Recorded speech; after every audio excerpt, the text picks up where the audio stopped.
Welcome to episode 16 of Motivating Mondays, a weekly podcast and YouTube series dedicated to help Canadian job developers and other employer engagement professionals develop the tools, resources, expertise, and network to excel in achieving sustainable employment outcomes for their clients and students. My name is Christian St. Cyr, National Director of the Canadian Job Development Network, and today we're talking about how employer engagement services are perceived by employers and 9 specific strategies to build and improve upon this perception. Now, if effective job search is about networking and connections, then certainly effective job development builds on these qualities as well. The job developer who cultivates strong relationships with prominent employers will have a major advantage in securing lasting employment outcomes. Ironically, these services and supports that job developers and other employer engagement professionals provide have tremendous value and are typically worth thousands of dollars, and yet they are often perceived by employers as suspicious, complex, and ineffective. I've often wondered why this is, since we can look at countless examples of employers who've hired these individuals and love the program, the service, and the employees that they've hired. So why are employers not getting on board? I think one of the most common responses are that workers who are supported by these programs are not as valuable as the candidates being pitched by recruiters and search firms. Yet new research shows employers are continually disappointed by the expensive results provided by recruiters. According to Indeed Flex, 70% of employers say working with recruiters results in low fulfillment rates and underqualified candidates. In spite of these poor outcomes, employers are paying tens of thousands of dollars to hire these individuals. This is an industry in Canada worth more than $20 billion a year. There are a lot of other reasons why employers are resistant to hiring marginalized workers. They may not want to accommodate the actual challenges that these individuals possess. Perhaps they don't want to invest the time in training individuals who need more onboarding. In some cases, clients or students may need a little mentorship or coaching in the Canadian workplace culture, and an employer just can't be bothered. But what I see time and time again is that employers who invest effort reap big dividends. They are what I refer to as preferred employers. How do we overcome these perceptions and reluctance? It's all about relationship.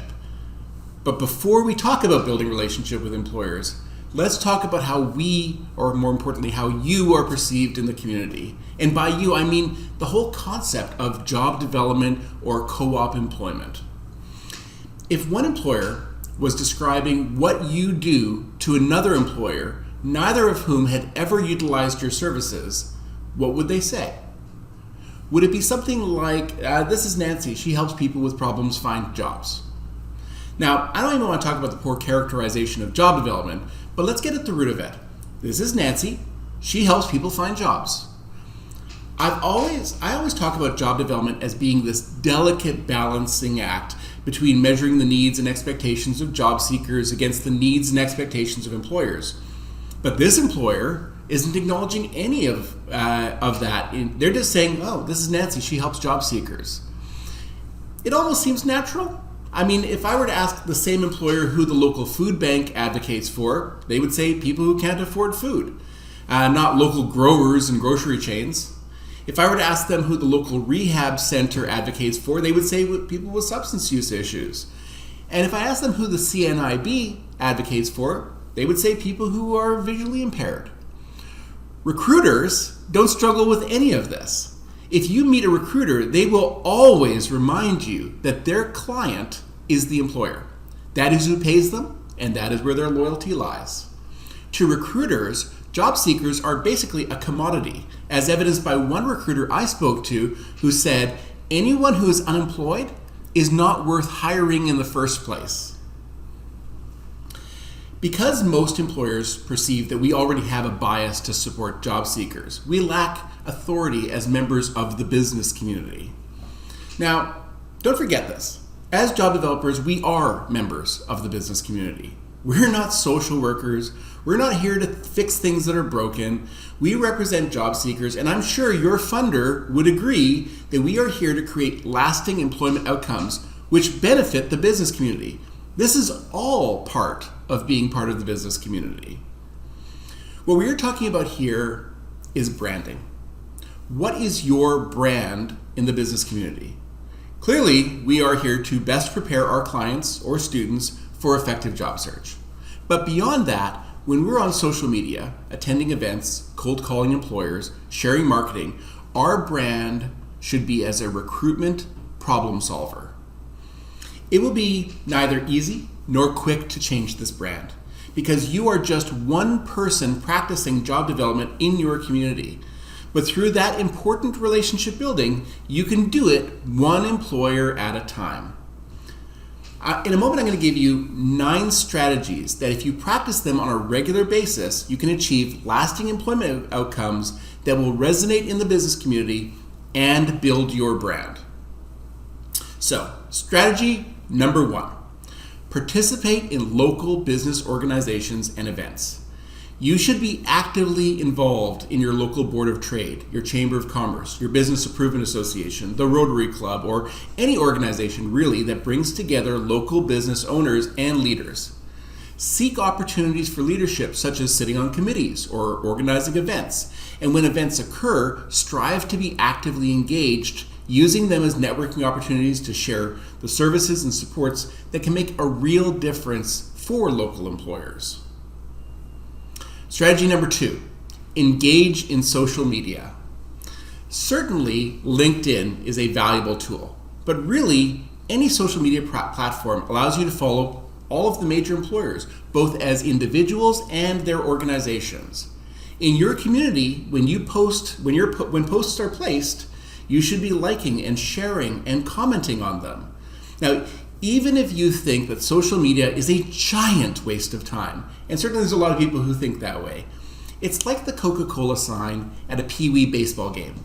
It doesn't sell individual bottles of Coke, but it reinforces the name recognition. Social media is a great way of getting your name, your brand, out there repeatedly in front of employers. For many small businesses, and the owners will be doing their own social media, and this is a great way of demonstrating your interest in what they are doing. Strategy number 3, share knowledge.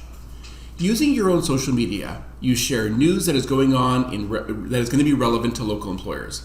This might include new trends in human resources, AI tools, government grants, major events, or new online resources. Many small employers don't have their own HR departments, so you can provide them with much of the new HR information that we share every week in the Job Development Pulse or as part of the Canadian Job Development Network. Double down on recruitment, not hiring. Have your messaging reflect the information you are sharing is to help employers recruit the best workforce possible, not as a pretense to hire your clients. Strategy number 4.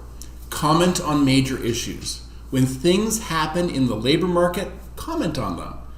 Every month, Statistics Canada releases the Labor Force Survey in which they give directions on the job market, where it's going, what we need to know about it.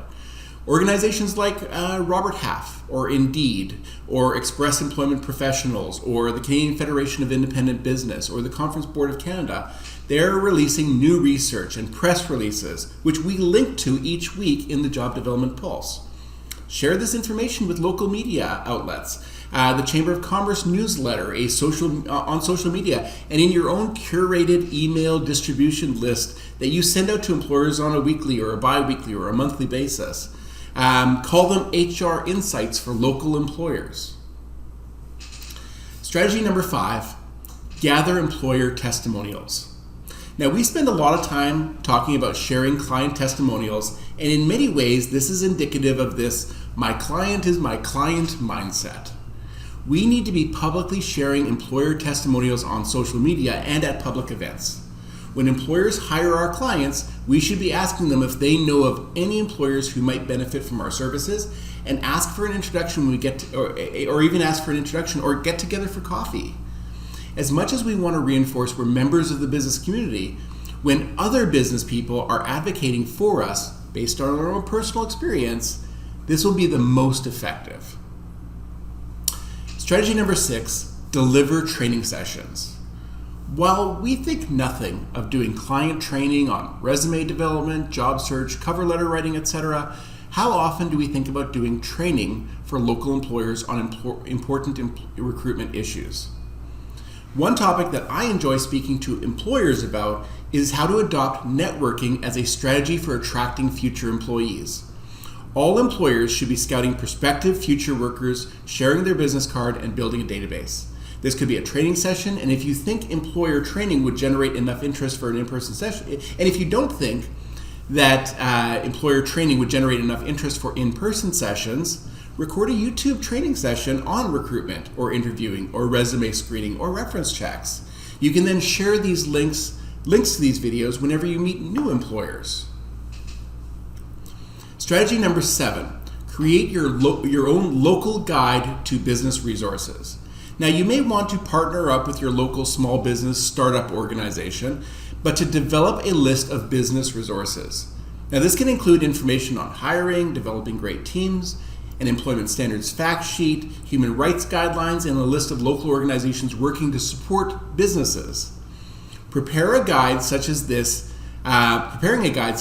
may lead to speaking engagements with local business organizations who could benefit from its content. It broadens your circle, and it also builds your brand. Strategy number 8, establish a new business owner welcome wagon. If you are scouring lists of new business licenses issued, new Chamber of Commerce members, or municipal business development permit applications, you may be the first person who greets a new employer in town. Put together a welcome wagon kit that includes some sort of treat, but also your local guide that you've developed to business resources, perhaps a list of community supports, a brochure, and your business card.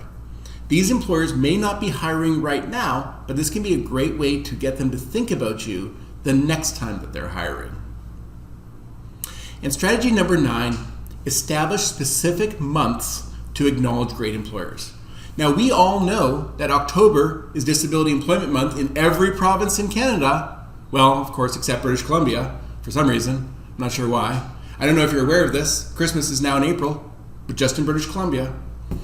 Anyhow, this is an opportunity for us to discuss the contribution disabled workers can make, but also feature employers who stand out as great employers of disabled workers.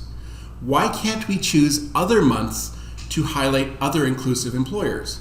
Why not feature great employers of youth in April, coinciding with the annual build-up to summer employment? Or great employers of newcomers in July to coincide with Canada Day? We acknowledge Truth and Reconciliation Day every September. Why not use the month of September to promote employers who are excelling in the employment of Indigenous workers? Great advice for people in British Columbia too, where September makes no sense as Disability Employment Month. Anyhow, while much of what we've been discussing here is about changing minds and perceptions, the first person you need to convince is yourself. If you are doing valuable work that is really, are you doing valuable work that is really benefiting people? Absolutely. I don't have any doubt about it. But don't let that define you. Lean into whatever you can do to be a prominent voice in the business community. You will always be perceived as an advocate for your clients or students. At least you can be perceived as a trustworthy advocate. The way you can best champion inclusive employment is understanding the challenges and focus of employers. If employers respect and trust you, if they believe you are working to support them, they will trust your insights into recruitment and ultimately be open to hiring your clients or students. Before we wrap up, I just have a couple of reminders. One is that we have opened registration for this year's workshop series, Developing a Comprehensive Approach to Job Development. We have one session for each time zone starting September 8th and going through the 12th. I know we've had hundreds of job developers, perhaps like yourself, and other employer engagement professionals who've taken this training, but the sector is always growing and new professionals are joining. If you'd like to know more, just visit www.jobdevelopment.org/pro-D or click the QR code. Also, we're still gathering registration for the National Networking Day for Job Developers taking place September 19th. We have made registration free. Job developers in every community across Canada have an opportunity of doing this. If you want to attend or if your organization wants to host one for your community, just go to jobdevelopment.org/NND or click the QR code. Just want to thank you so much for joining us. Please click the like or subscribe button in your platform. We'd also love it if you could rate or review the podcast. Now, we do these sessions live and for free every Monday morning with job developers from across Canada, and we'd love it if you could join us. Just go to jobdevelopment.org to learn more. If you have any questions, send us an email at info@jobdevelopment.org. Thank you so much for your time. Have an amazing week.